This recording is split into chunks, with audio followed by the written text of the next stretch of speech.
Distribution board എന്ന് പറയും. ഇവിടെ നിന്നാണ് എല്ലാ ഏരിയയിലേക്കും എന്ത് ചെയ്യുന്നത്, നമ്മള് കേബിൾസ് റൺ ചെയ്യുന്നത്. അപ്പൊ ഈ ഒരു റൂമിലേക്ക് എന്ത് ചെയ്യുന്നുണ്ട്, സപ്ലൈ ആവശ്യമുണ്ട്, കറണ്ട് സപ്ലൈ ആവശ്യമുണ്ട്. അപ്പൊ എന്ത് ചെയ്യും, നമ്മൾ ഈ ഒരു ഭാഗത്ത് നിന്ന് കൊണ്ടുവന്നിട്ടാണ് എന്ത് ചെയ്യുക, ഈ ഒരു DB എന്നാണ് എന്ത് ചെയ്യുന്നത്, ഫീഡ് ചെയ്യുന്നത്. അതേപോലെ തന്നെ ഈ ഒരു DB എന്നാണ് എല്ലാ ഭാഗത്തേക്കും എന്ത് ചെയ്യുന്നത്, ഇവിടെ നിന്നുള്ള പവർ പോകുന്നത്.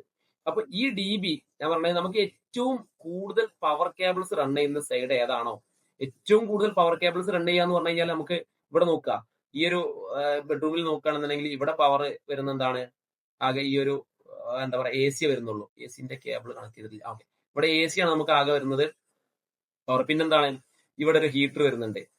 അപ്പൊ 2 പവർ കേബിളാണ് ഇവിടെ വന്നിട്ടുള്ളത്. ഹീറ്ററിന് നമ്മൾ 4 സ്ക്വയർ mm കേബിളും ഇവിടെ AC-ക്ക് നമ്മൾ 2.5 സ്ക്വയർ mm കേബിൾ വന്നിട്ടുള്ളത്. ഇവിടെയും അതേപോലെ തന്നെ എന്താണ്, ടോട്ടൽ 4 പവർ സർക്യൂട്ടുകളാണ് ഇവിടെ വന്നിട്ടുള്ളത്. ഞാൻ പറഞ്ഞ AC-യും ഹീറ്ററുമാണ്. ഇവിടെ ഇവിടെ ഒരു ഹീറ്റർ, ഇവിടെ ഒരു ഹീറ്റർ, ഇവിടെ ഒരു AC, ഇവിടെ ഒരു AC. ഇത്രയാണെന്ത് ഇവിടെ വന്നിട്ടുള്ളത്. അപ്പം ആ രീതിക്ക് നോക്കുകയാണെന്നുണ്ടെങ്കിൽ നമ്മൾ എന്ത് ചെയ്യണം, 4 പവർ സർക്യൂട്ട് ഇവിടെ വന്നു.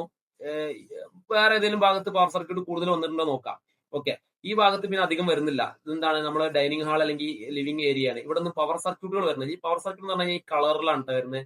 അല്ലെങ്കിൽ Wi-Fi R1 അല്ലെങ്കിൽ R2 B1 എന്നൊക്കെ പറഞ്ഞിട്ടായിരിക്കും എന്ത് ചെയ്യുക, ഈ കളർ കോഡ് ഫോളോ ചെയ്യാൻ ശ്രദ്ധിക്കുക. ഓക്കെ, അപ്പം അവിടെ എന്ത് ചെയ്യുന്നില്ല, ഇങ്ങനെ AC-ന്റെ പവർ സർക്യൂട്ട് കൂടുതൽ വന്നിട്ടില്ല. പിന്നെ പവർ സർക്യൂട്ട് വന്നിട്ടുള്ള എവിടെയാണ്, ഇവിടെ വന്നിട്ടുണ്ട് B2. ഇവിടെ ഒരു പവർ സർക്യൂട്ട് വന്നിട്ടുണ്ട്.